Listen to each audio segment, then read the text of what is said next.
গতকালকে আমি দেখেছি, মিডিয়ার মাধ্যমে আমি দেখেছি গতকালের যে আমাদের স্টুডেন্টরা এই স্কলারশিপ নিয়ে তারা ডাইরেক্টর অফিসে গিয়েছে।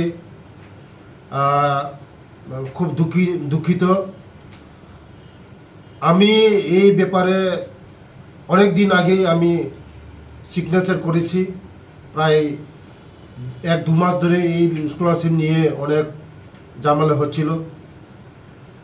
আমি বলবো কিছু অফিসারের গাফিলতি আছে, নাহলে এতদিন স্কলারশিপ ব্যাপার নিয়ে ছেলে মেয়েরা বিভ্রান্ত হচ্ছে।